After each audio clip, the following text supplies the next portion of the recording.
YouTube? PJ here, this Dog Pound 24/7. Thanks for tuning into the channel. If you're new to the channel, please go ahead, take that time, hit that subscribe, hit that like, and hit that notification bell for all the latest content being dropped. Good afternoon to you all. I have a great video for you guys today.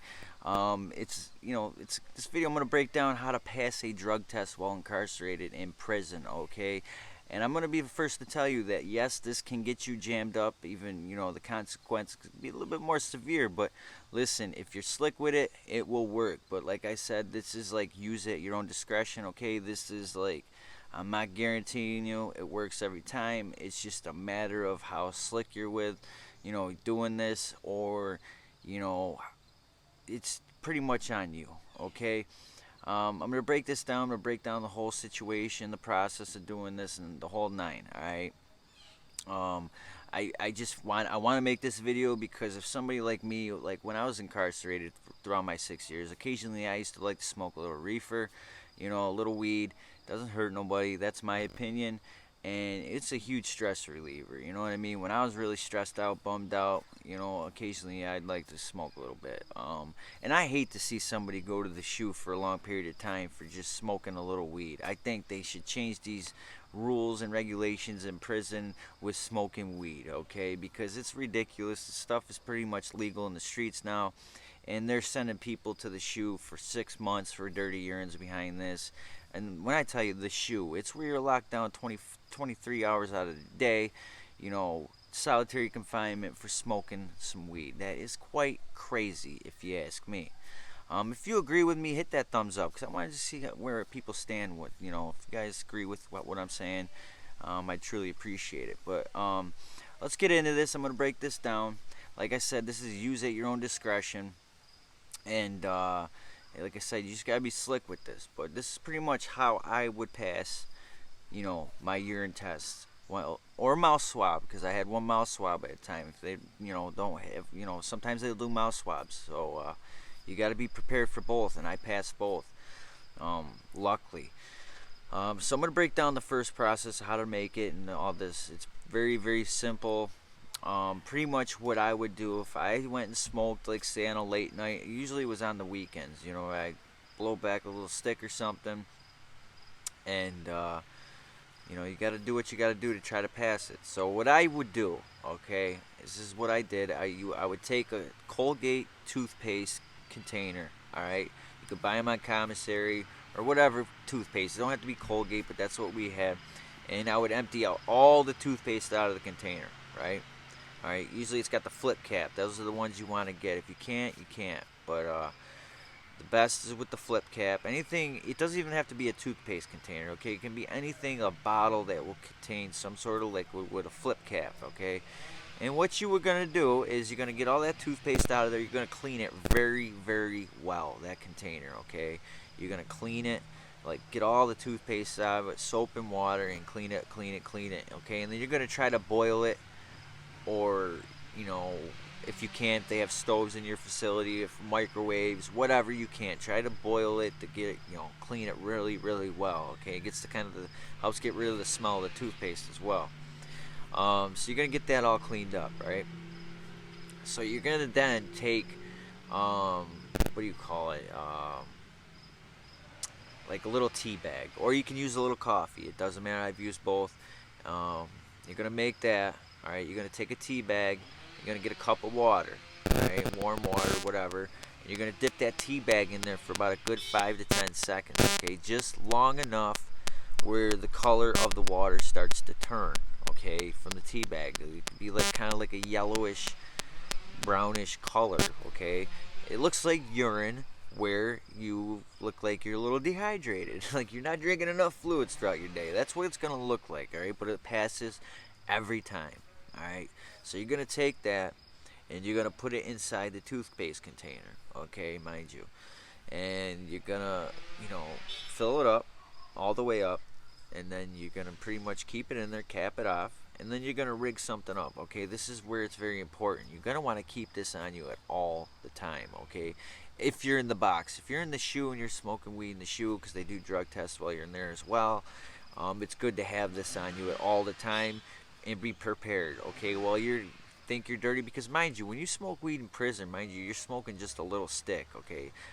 If that's what you're doing, but if you're smoking every day, it's a little different. But if you're just smoking, once, twice a week, once every 2 weeks, the stuff's out of your system within a few days, okay? Especially if you have a fast metabolism, you'd be good. So when I knew I was dirty, I would keep it in the box. When I was in the shoe, I would keep this on me at all the times because when they come to your door for a urine test, they wait for you to tell you to dress up and everything, get clothes on, get dressed, and they'll tell you straight up you got a urine.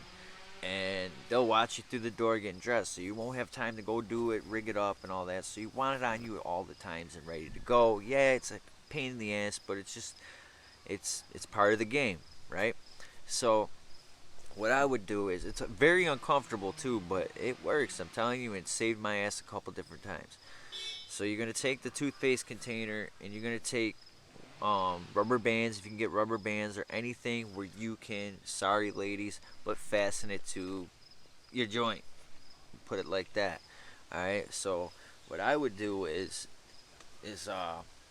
I would keep what you're gonna want to do is you're gonna kind of want to disguise it. Okay, you want to try to make this toothpaste container as small as possible because when you're taking a urine, they do watch you. Okay, some COs will stand there and watch you right from the side. Okay, so you want to kind of be able to cuff it where he can't see it. So when you go to pull your, excuse me, ladies, your joint out, you're gonna want to, when you're urinating in the cup, so he cannot see that. It's very, very, very possible to do. I'm telling you what I tell you because that's worked for me. Or you might have a CO that's just standing behind you waiting for you to piss. Okay, it depends on the CO that's doing the test, but you'll be good.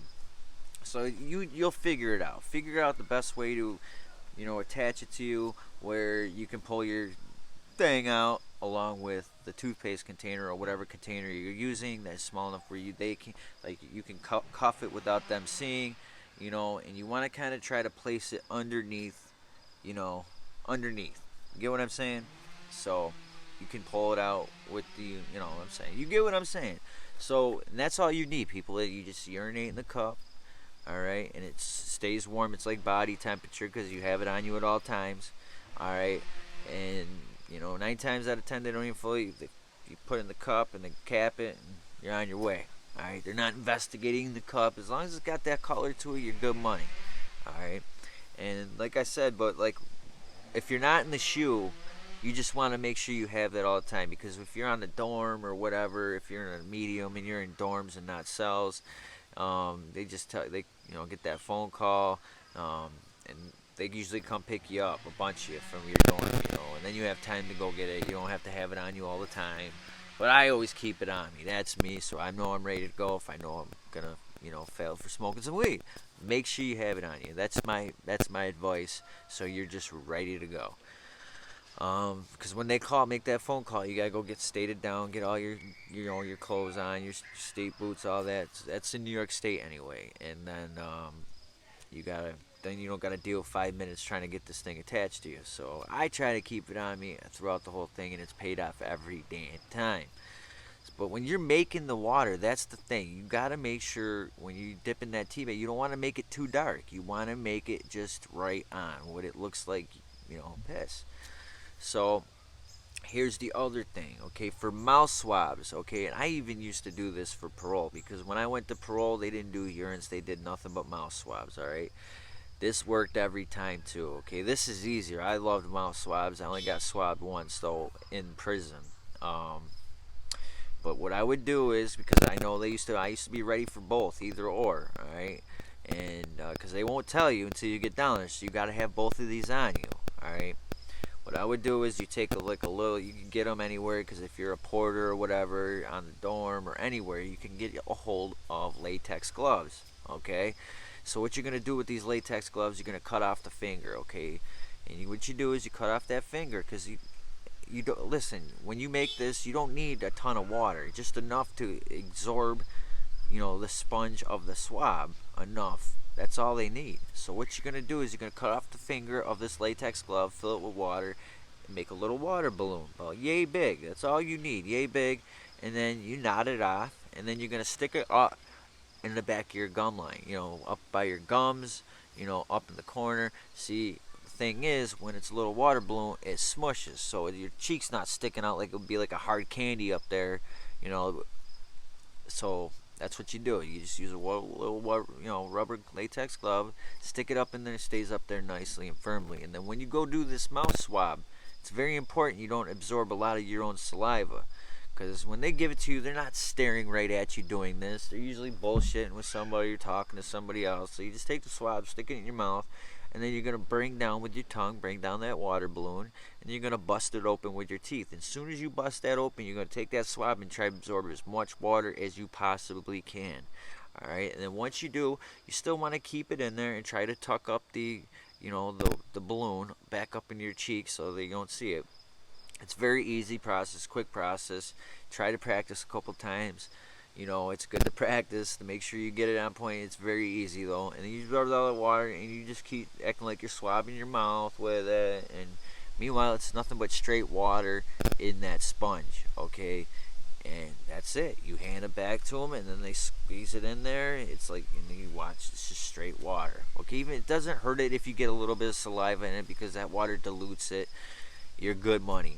And believe me when I tell you, it will work. I promise you that. It doesn't come back as anything like a false negative, false positive, anything like that. You're good money. That does work. I've done it many times, and on parole, I've done it a few different times. Okay, because that's what we do out here where I'm from. We do mouth swabs.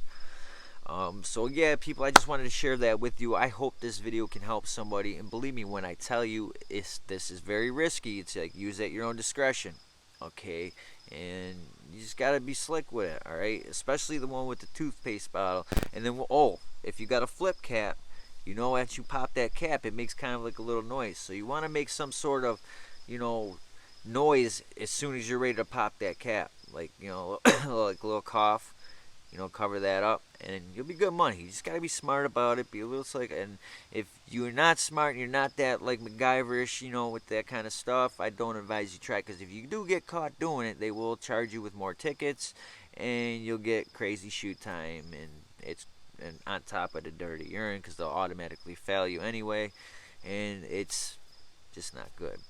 So I thought I'd share that with you guys today, and if I'm curious, does anybody have any other ideas out there? Anybody done anything else to pass a drug test while they're incarcerated in prison? I would like to know, so leave it in the comments below.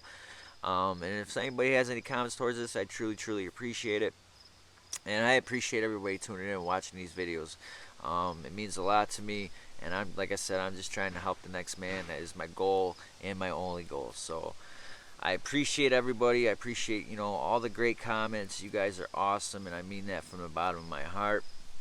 But you guys know how to end this video. Please, if you haven't, please subscribe to this channel, and please smash the hell out of that like, because the more likes I get, the more views I get, and we can get this channel popping, people. I truly, truly appreciate it. Also, everybody stay free, safe, and corona free. See ya.